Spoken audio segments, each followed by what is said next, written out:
Ron Paul said, not in these words, "Hell no, I'm not doing it if I have to endorse Mitt Romney." He wouldn't compromise his principles, which we knew after 30 plus years he's not going to do it.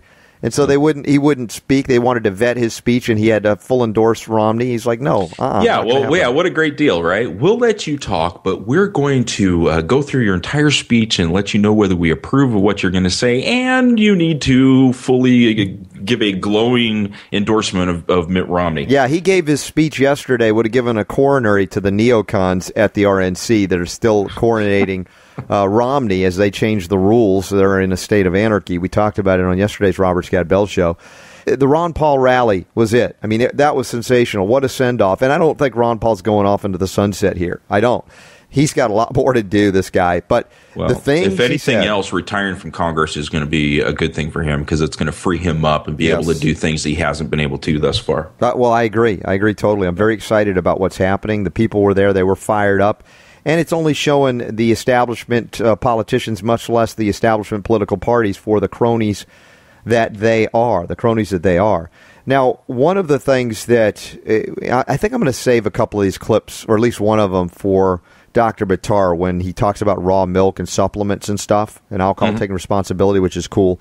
But one of the most amazing things that he did was talking about Osama Bin Laden and 9/11. Can you imagine if he did this at the actual RNC?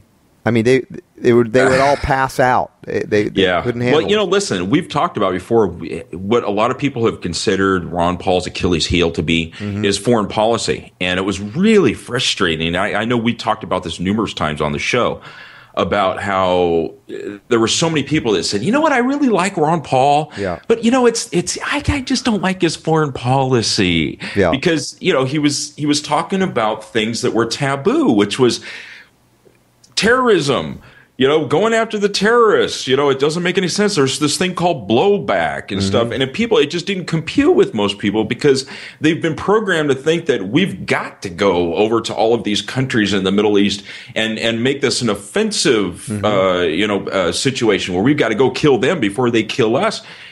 And amazing what he had to say. Ron Paul still is asked, hey, if you would just change your foreign policy, we'd be with you, right? And he still gets asked that. And, of course, this one is classic where they challenge him on that foreign policy. The best Osama Bin Laden line ever. Now, in talking about foreign policy like this and emphasizing blowback, somebody rather nastily said the other day on the Internet, and they said, oh, yeah, if those Paul peoples had been in charge, Osama bin Laden would still be alive. But you know what I think the answer is? So would the 3,000 people from 9/11 be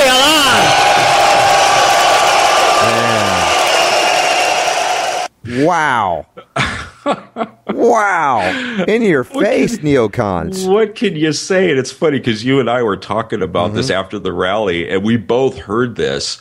And I think we both had the same reaction. I was in my office. Mine was vocal. I got up and I kind of did the one man wave. Go Ron Paul. It was just I've never heard that before. No, I just said, oh man, Ron just took it to a whole other level there. The issue of blowback, and of course, he didn't reference, although he very well knows that the CIA created Osama bin Laden. There were so many connections to the Bush family. And the Osama bin Laden family was allowed to fly out on 9/12 when no one else was able to fly. I mean, read official stories by Liam Sheff. You'll see the whole story. Yes, he knows. 9/11.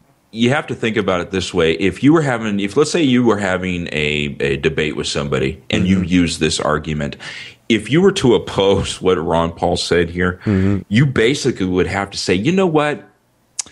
Those 3,000 lives were worth killing Osama bin Laden. How can you do that? You can't do that. No. And then they were not worth getting Osama bin Laden. No, and it was more than just those 3,000 lives, as Ron Paul continues right here.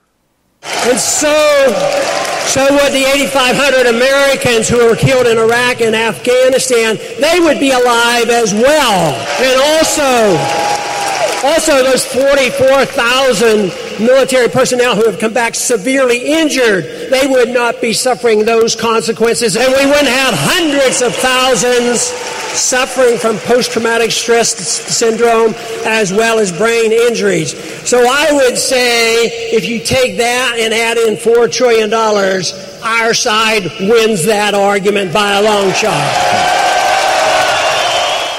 Yeah, no contest. I mean, you can all go home now if you're going to argue against that. And, he mentioned the post-traumatic stress disorder issue, the head injuries, and he was indicating, of course, he knows the suicide rate among our troops coming home is it's catastrophic, cataclysmic. It is horrific, absolutely horrific.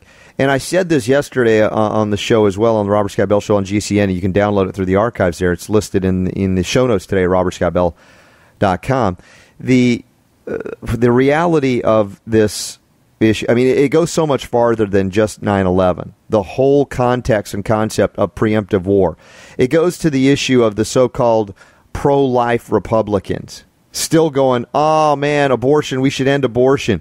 And yet they're aborting fetuses overseas in this phony war on terror, dropping bombs. And my question is, what do you call that?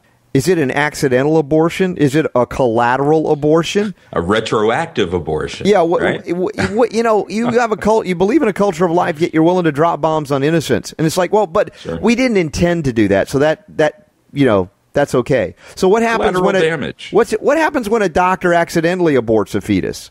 Could he say the same thing? It was a collateral damage to this other procedure. I went in there. I didn't mean to do it. Is that okay? I'm so fed up with this that Ron has the patience of Job, or a saint in this regard, because he's been dealing with these yahoos talking the same message, and he called them out. He called them out on that. You think Osama Bin Laden would still be like, hey, how about the 3,000? How about the 4,800 troops? How about the 100,000 that are injured and more? How about the million, perhaps, innocents that were killed and are still being killed via the collateral damage that keeps on giving with the depleted uranium shells that are still out there, birth defects and everything? How's that working for you, neocons?